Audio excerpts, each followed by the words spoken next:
जय Shri Krishna students, welcome to English KUT।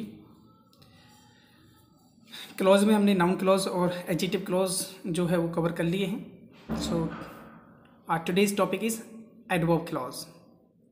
Adverb clause में पहले हम जान लेते हैं कि एडवर्ब होता क्या है। तो an adverb is a word that specifies a verb, an adjective और अनदर एडवर्ब। तो एडवर्ब क्या होता है? स्पेसिफाई करेगा किसको? एक वर्ब को, एडजेक्टिव को और अनदर एडवर्ब, एक दूसरे एडवर्ब को। इस चीज़ को हम एग्जाम्पल्स से देख लेते हैं। कुछ एग्जाम्पल्स देखिए। Ravi plays cricket well. अभी ये जो वेल है ये एडवर्ब है। ये क्या कर रहा है? इस प्ले वर्ब को स्पेसिफाई कर रहा है। Next is it is extremely hot today. अब यहाँ पे इसने वर्ब को किया स्पेसिफाई, वेल को। अब हॉट क्या है? हॉट एक एडजेक्टिव है और ये जो एक्सट्रीमली है ये इसको स्पेसिफाई कर रहा है, तो ये क्या होगा? ये एडवर्ब होगा। वैसे टुडे भी एक एडवर्ब होता है, एडवर्ब ऑफ टाइम। चलिए नेक्स्ट, संस्कार रन्स वेरी फास्ट। अब देखिए रन क्या है? रन एक वर्ब है, इस वर्ब को स्पेसिफाई कर रहा है, ये एडवर्ब। और जो वेरी है ये इस फास्ट को स्पेसिफाई कर रहा है। तो संस्कार रन्स वेरी फास्ट, ये दोनों एडवर्ब होंगे।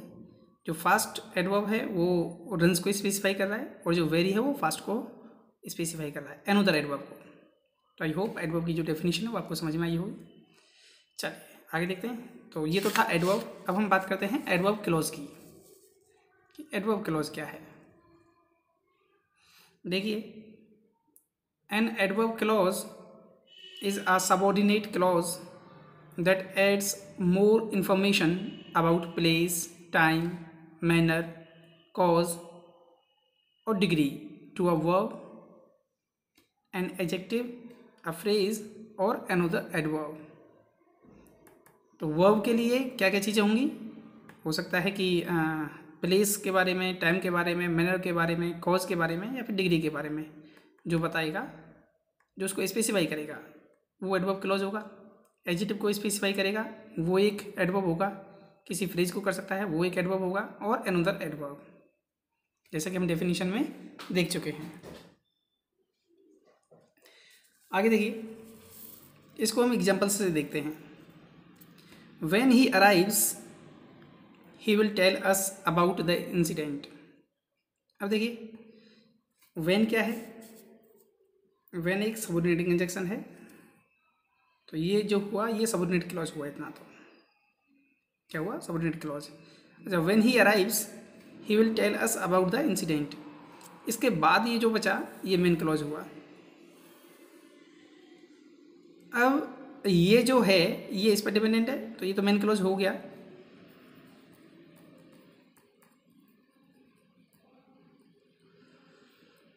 अब ये जो क्लॉज है, ये जो सबऑर्डिनेट क्लॉज है, ये टाइमिंग ऑफ द एक्शन को रिलेट कर रहा है किससे? मेन क्लॉज के। तो ये क्या होगा? एडवर्ब क्लॉज होगा।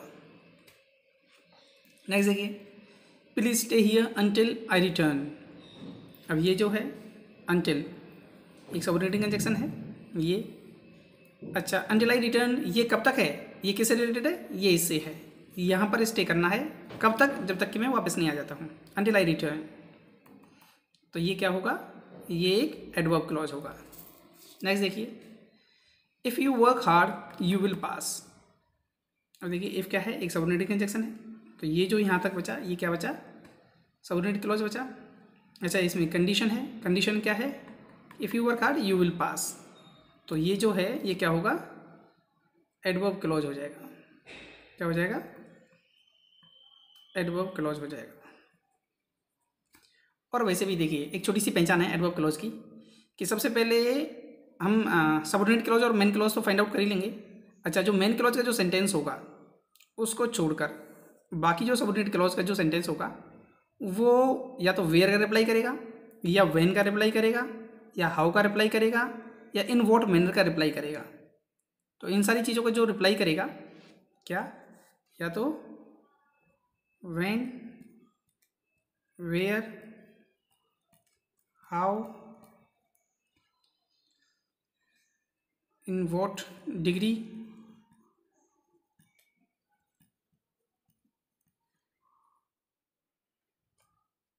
तो इन सारी चीज़ों का जो रिप्लाई करेगा वो क्या होंगे, वो एडवर्ब क्लॉज ही होंगे। चलिए थोड़ा और समझते हैं इसको।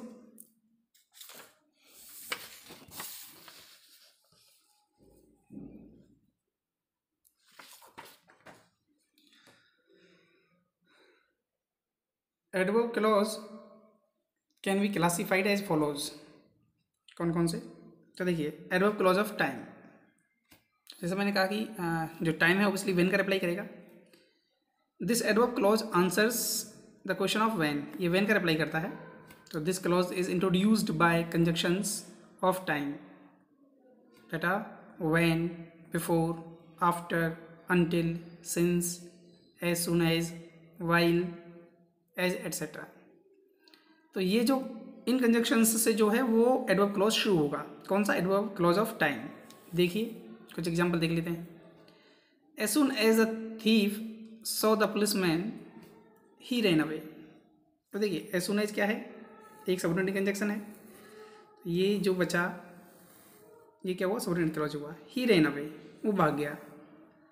अच्छा, वो कब भागा, when he saw the policeman, जैसे ही उसने देखा। तो when का रिप्लाई करा, इसलिए क्या होगा, एडवर्ब क्लॉज होगा। देखिए नेक्स्ट देखते हैं। Have some coffee before you go. Before क्या है, एक सबऑर्डिनेट कंजक्शन है। इसके बाद जो बचा, ये क्या बचा, ये सबऑर्डिनेट क्लॉज बचा। ये किसको स्पेसिफाई कर रहा है, इस वर्ब को। तो ये क्या होगा, एडवर्ब क्लॉज हो जाएगा। देखिए Sachin started his cricket career when he was just 16। तो व्हेन क्या है, सबऑर्डिनेट कंजक्शन है। इसके बाद ये जो बचा, ये क्या बचा, सबऑर्डिनेट क्लॉज बचा। ये जो है ये मेन क्लॉज हुआ। अच्छा, सचिन ने कब अपना क्रिकेट करियर शुरू किया था, तो व्हेन का रिप्लाई कर रहा है। तो ये क्या होगा, एडवर्ब क्लॉज ऑफ टाइम हो जाएगा। Adverb clause of time. चलिए अब बात कर लेते हैं adverb clause of place. Place क्या है, वेयर का रिप्लाई करेगा। तो कंजक्शंस यूज्ड, कौन कौन से कंजक्शन यूज होंगे एडवर्ब क्लॉज ऑफ प्लेस में, वेयर एंड वेयर एवर। अच्छा, एक चीज़ याद रखेंगे, adverb clause of place does not specify any place used in main clause. जो एडवर्ब क्लॉज होगा वो किसी प्लेस के लिए यूज नहीं होगा, जस्ट एग्जैक्टली प्लेस के बाद। जैसे इसको हम कुछ एग्जाम्पल से देखते हैं। I know where he lives. देखिए तो where,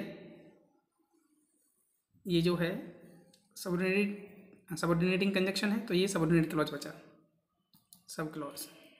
this is a place where I was born. तो देखिए ये सबऑर्डिनेट कंजक्शन है, तो ये सबऑर्डिनेट क्लॉज बचा। अच्छा, वेयर एवर, ये यहाँ तक ये एक सबऑर्डिनेट क्लॉज बचा। तो अब देखिए इसमें भी वेयर है, इसमें भी वेयर है, या इसको हम ऐसे भी कर सकते हैं, I shall follow you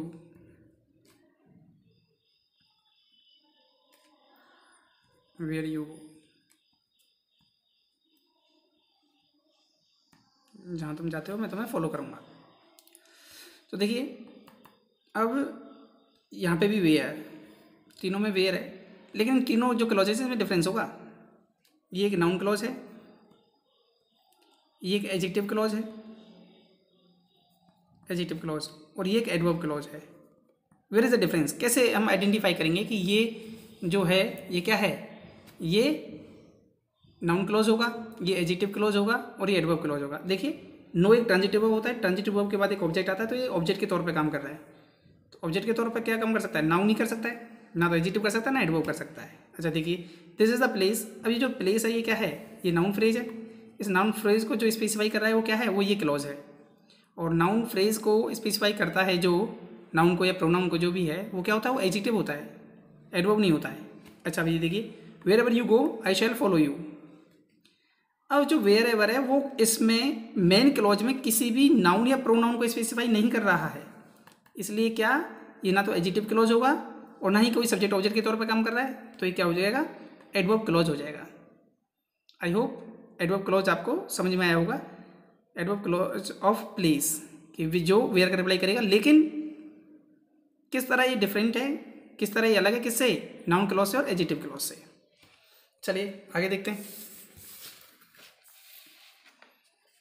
adverb clause of manner, ये क्या करेगा, हाउ का रिप्लाई करेगा, किसका, हाउ का। अच्छा, conjunctions used as if, as though, like, याद रखेंगे। लाइक जो है वो एक प्रेपोजिशन भी होता है, कंजक्शन भी होता है, एडवर्ब भी होता है, तो कंजक्शन भी होता है, याद रखें। He did it as he was asked. अब देखिए, उसने ऐसा किया जैसा उसे कहा गया था, तो एज क्या है, सबऑर्डिनेट कंजक्शन है, तो ये जो बचा ये क्या हुआ, ये सब क्लॉज हो गया। अच्छा, उसने ऐसा क्यों किया, क्योंकि उसको ऐसा कहा गया था करने के लिए, तो जो है डिड वर्ड को स्पेसिफाई कर रहा है, उसको क्वालिफाई कर रहा है, उसके बारे में कुछ इन्फॉर्मेशन दे रहा है, इसलिए क्या होगा, एडवर्ब क्लॉज होगा। वर्ब को जो स्पेसिफाई करता है वो एडवर्ब क्लॉज होते हैं। अब देखिए, she looks as if she is my sister. अब देखिए, जो भी है एज इफ, ये क्या है, सबऑर्डिनेट कंजक्शन है, तो इसके बाद जो सबऑर्डिनेट क्लॉज बचा, ये लुक वर्ड को क्या कर रहा है, स्पेसिफाई कर रहा है। लुक क्या है, एक वर्ब है, तो वर्ब को जो स्पेसिफाई करता है वो क्या होता है, एडवर्ब होते हैं। नेक्स्ट देखिए, no one plays cover drive like Virat does.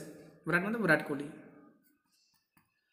अब देखिए, नो वन प्लेज, अब जो लाइक है वो क्या है, जैसे मैंने कहा यहाँ पर कंजक्शन है, क्योंकि एक क्लॉज को जोड़ रहा है, तो ये क्या हुआ, ये सबऑर्डिनेट क्लॉज हो गया। अच्छा, अब ये किसको स्पेसिफाई कर रहा है, ये प्ले को। प्ले क्या है, एक वर्ब है, तो इस वर्ब को जो स्पेसिफाई करते हैं वो क्या होते हैं, एडवर्ब क्लॉज होते हैं, इसलिए क्या होगा, वो एडवर्ब होते हैं, इसलिए एडवर्ब क्लॉज हो जाएगा। नेक्स्ट देखिए, adverb of reason. Adverb of reason क्या होगा, जो वाई का रिप्लाई करेगा, वाई। तो इसमें कंजक्शंस कौन से यूज होंगे, conjunctions used as, because, since, that, now that, etcetera. कुछ एग्जांपल्स देखते हैं।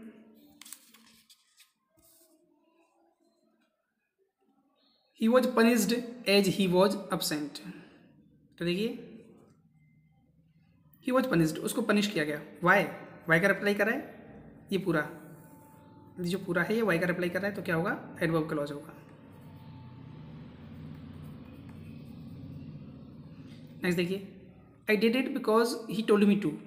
ही टोल्ड मी टू डू मतलब उसने मुझे करने के लिए कहा, तो वाई आई डिड इट, तो वाई का रिप्लाई कर रहा है, क्या होगा, एडवर्ब क्लॉज होगा। I am happy, why am I happy, I am happy, why am I happy, that you are doing well, why का रिप्लाई कर रहा है, क्या होगा, एडवर्ब क्लॉज होगा। नेक्स्ट देखिए, now that the guest have left we have got a lot of time to rest.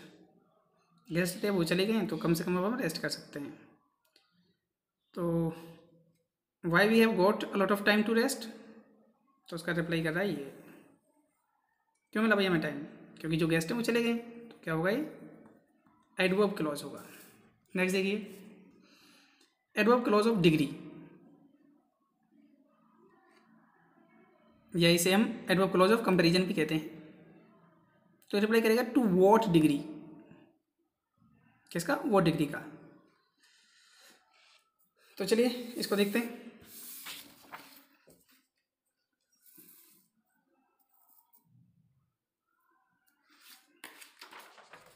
तो मैंने कहा इसमें कंपैरिजन किया जाता है, इसको एडवर्ब क्लॉज ऑफ कंपैरिजन भी कहते हैं। तो कंपैरिजन एक जो नोट है, इंपॉर्टेंट जो चीज़ है, उसका जो हमें विशेषता रखना वो ये है, comparison is done between the same cases of pronouns. अगर पर्सनल प्रोनाउन यूज होते हैं तो उसमें जो कंपैरिजन होगा वो सेम केस में होना चाहिए। कहने का मतलब है सब्जेक्टिव केस का सब्जेक्टिव केस में होना चाहिए, ऑब्जेक्टिव केस का ऑब्जेक्टिव केस में होना चाहिए। ये आमतौर पे हम जो स्पोकन जो इंग्लिश है उसमें जो करते हैं वो तो कुछ अलग होता है, लेकिन जो एक्चुअल इंग्लिश है उसमें जो कंपैरिजन करते हुए हमें केसेस का विशेष ध्यान रखना है। जैसे देखिए, ही इज़ टॉलर देन हर। अब हम ऐसे ही बोलते हैं ही इज़ टॉलर देन हर, लेकिन इस सेंटेंस में थोड़ी सी मिस्टेक है। यहाँ पे हम ही का कंपैरिजन कर रहे हैं, ही का कंपैरिजन कर रहे हैं। अब ही क्या है, सब्जेक्टिव केस है, और हर क्या है, ऑब्जेक्टिव केस है, तो इसलिए ये गलत हो जाएगा। तो जो सही सेंटेंस होगा वो क्या होगा, वो होगा he is taller than she is. तो तब जो है तब ये सेंटेंस सही हो पाएगा। अब यहाँ पे देखिए ये भी सब्जेक्टिव केस है और ये भी सब्जेक्टिव केस है। तो कंपैरिजन करते समय हमें इस बात का विशेष ध्यान रखना है कि जो केसेस हैं वो सेम होने चाहिए, चाहे वो सब्जेक्टिव हो या ऑब्जेक्टिव हो। अब देखिए, he is as good as me. अब यहाँ पर जो है वो सब्जेक्टिव केस है और यहाँ पर ये क्या है, ऑब्जेक्टिव केस है। तो होना चाहिए he is as good as I am. अच्छा देखिए, he is as good as you are. अब इसमें ये सही हो जाएगा क्योंकि यू जो है वो सब्जेक्टिव केस भी होता है और ऑब्जेक्टिव केस भी यू ही होता है, तो इसमें कोई इशू नहीं आएगा। इसलिए जो सेंटेंस है ये सही हो जाएगा। अब देखिए, he is not so talented as she is. He और शी दोनों सब्जेक्टिव केस हैं, कोई इशू नहीं है। अभी देखिए, my bag is better than her. अभी जो सेंटेंस है ये गलत हो गया क्योंकि माई बैग का जो कंपैरिजन हो रहा है वो उस हर मतलब उस लड़की से नहीं हो रहा है, उसके बैग से हो रहा है। तो यहाँ पर हम यूज़ कर पाएंगे दो चीज़ें, या तो हम यूज़ कर लें हर्स जो कि क्या होगा, पजेसिव प्रोनाउन हो जाएगा, या हम यूज कर पाएंगे हर बैग।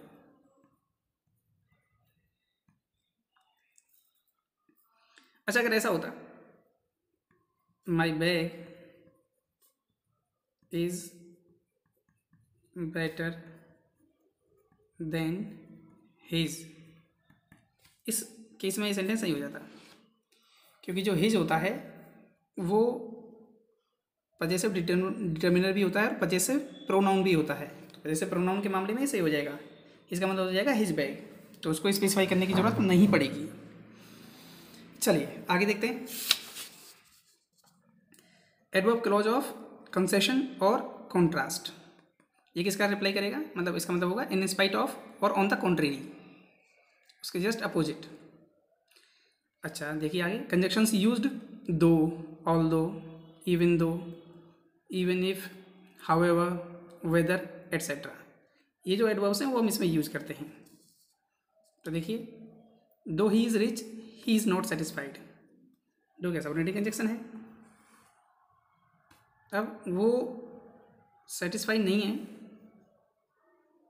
हालांकि वो रिच है, तो इसके जस्ट कॉन्ट्रेरी हो गया, रिच है लेकिन फिर भी सेटिस्फाई नहीं है, तो कॉन्ट्रेरी हो गया। तो कॉन्ट्रेरी के लिए हम क्या यूज़ करेंगे, एडवर्ब क्लॉज ऑफ कॉन्ट्रास्ट या फिर कंसेशन करेंगे। आगे देखिए, even if you did see someone you can't be sure it was your brother. तो देखिए ये जो है इवन इफ वाला, ये जो है यहाँ तक ये क्या हो गया, ये सबऑर्डिनेट क्लॉज हो गया। You can't be sure it was your brother, आप श्योर नहीं हो सकते वो आपका ब्रदर है कभी, जब आपने देख लिया किसी को तो भी। तो ये क्या होगा, इस पूरे जो सेंटेंस है इसको स्पेसिफाई कर रहा है, यू कांट बी श्योर इस चीज़ को। तो क्या होगा, एडवर्ब क्लॉज ऑफ कंसेशन हो जाएगा, मतलब कॉन्ट्रास्ट, देख भी लिया फिर भी श्योर नहीं है, देख भी लिया फिर भी श्योर नहीं है। नेक्स्ट देखिए, we do not know whether we should go और phone. We do not know, अब वेदर जो है वो सबऑर्डिनेट कंजक्शन होता है, इसके बाद जो ये बचा ये सबऑर्डिनेट क्लॉज बचा। अच्छा वी डू नॉट नो, ये इस नो वर्ब को क्या कर रहा है, स्पेसिफाई कर रहा है। तो क्या होगा, एडवर्ब क्लॉज ऑफ कॉन्ट्रास्ट हो जाएगा या कंसेशन। तो आई होप एडवर्ब क्लॉज से रिलेटेड ये जो चीज़ें थी ये समझ में आई होंगी। अच्छा, कुछ चीज़ें अभी इसमें मैंने एडवर्ब क्लॉज ऑफ कंडीशन नहीं रखा है, क्योंकि कंडीशनल अपने आप में एक बड़ा कॉन्सेप्ट है, उसको कवर करने के लिए हमें काफ़ी टाइम चाहिएगा, तो उसको हम अलग कंडीशनल में हम कवर कर लेंगे इस चीज़ को। अच्छा, एक चीज़ और कि यदि कोई भी एडवर्ब क्लॉज अगर स्टार्टिंग में यूज़ होती है तो हमें कॉमा यूज़ करना होता है। देखिए, जहाँ भी हमने स्टार्टिंग में यूज़ की होगी उसमें कॉमा यूज़ किया होगा, अगर लास्ट में करते हैं तो फिर कॉमा की कोई ज़रूरत नहीं है। तो इस बात को याद रखें, if an adverb clause is used at the starting of the sentence we should have comma after it. चलिए, thank you, have a nice day.